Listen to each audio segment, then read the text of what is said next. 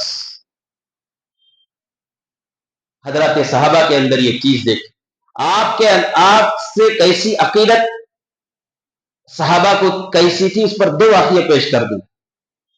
حضرت عبداللہ بن مسعود رضی اللہ عنہ ایک صحابی رسول ہیں، بہت بڑے فقیہ ہیں، بہت بڑے محدث بھی ہیں، اور فقہ حنفی کا دار و مدار حضرت عبداللہ بن مسعود رضی اللہ عنہ کی روایتوں پر ہی ہے۔ آپ کے بارے میں لکھا ہے تاریخ کی کتابوں میں، رسول اللہ صلی اللہ علیہ وسلم نے سیرت کی کتابوں میں رسول اللہ صلی اللہ علیہ وسلم اسی طرح ایک مرتبہ مسجد میں خطبہ ارشاد فرمائے، تو کچھ لوگ جو ہے اندر بیٹھے ہوئے تھے، کچھ لوگ تو دروازے پر کھڑے تھے، کچھ لوگ حوض خانے کے پاس تھے۔ رسول اللہ صلی اللہ علیہ وسلم نے خطبے کے درمیان اپنا خطبہ روک کر ان لوگوں سے خطاب کر کے کہا کہ جو لوگ ادھر ادھر کھڑے ہیں، جو لوگ دروازے پر ہیں، وہ لوگ فوراً بیٹھ جائیں۔ یہاں بھی ایسا ہوتا ہے اور مساجد میں اس طرح ہوتا ہے کہ خطبہ چلتا رہتا ہے، لوگ وہاں کھڑ کر مینجمنٹ سنبھالتے رہتے ہیں۔ آپ کو ضرورت نہیں ہے اس کرنے کی، وہ اللہ کا گھر ہے، وہ خود بخود آ جائیں گے، بیٹھ جائیں گے، آپ اپنا کام کیجئے۔ خصوصاً عربی خطبہ جب شروع ہوتا ہے، عربی خطبہ، خیر اردو خطبے کے درمیان آپ سنبھال لیتے ہیں تو سنبھال لیجیے، عربی خطبہ جب شروع ہوتا ہے، جو رسول اللہ صلی اللہ علیہ وسلم کے زمانے میں وہی خطبہ ہوا کرتا تھا، جب منبر پر عربی خطبہ ہوتا ہے تو اس وقت اتنی پابندی ہے کہ آپ نفل نماز نہیں پڑھ سکتے۔ نماز سے بڑھ کر کوئی چیز ہے کیا؟ کوئی نفل نماز آپ نہیں پڑھ سکتے۔ اگر کوئی یہاں پر بیٹھا ہوا، مسجد کے اندر بیٹھا ہوا کوئی کام کرتا ہے، کوئی بات کرتا ہے، خاموش بیٹھو کر کوئی بھی نہیں بول سکتے، اسے جو کرتا ہے کرنے دو، ہم اپنے خاموش بیٹھے رہیں۔ جیسے نماز میں کوئی کام نہیں کرنا ہے، کسی قسم کی بات نہیں کرنا ہے، اس طرح خود عربی خطبے کے درمیان بھی آپ خاموش بیٹھنا ہے۔ ہم دیکھتے ہیں عربی خطبہ چلتا رہتا ہے، پیچھے سے چیٹیاں بھیجتے ہیں، وہ پیچھے سے انہیں اسے دیا، انہیں اسے دیا، انہیں اسے دیا، پھر یہاں آنے کے بعد اسے رکھا جاتا ہے۔ جتنے چیٹیاں دینا ہے دعائے مغفرت کی یا صحت کی، وہ جو ہے نماز سے پہلے لا کر رکھ دو۔ آپ لا کر دے کر دوسرے لوگوں کے عمل میں خرابی کیوں پیدا کرتے ہیں؟ اور وہ بیچارے نہیں جانتے۔ آج سے سن لو اچھی طرح سے، عربی خطبہ شروع ہو گیا تو ایک دم سائلنٹ بیٹھ جاؤ، خطبہ جو دیتا ہے اس کو دیکھتے رہو بس۔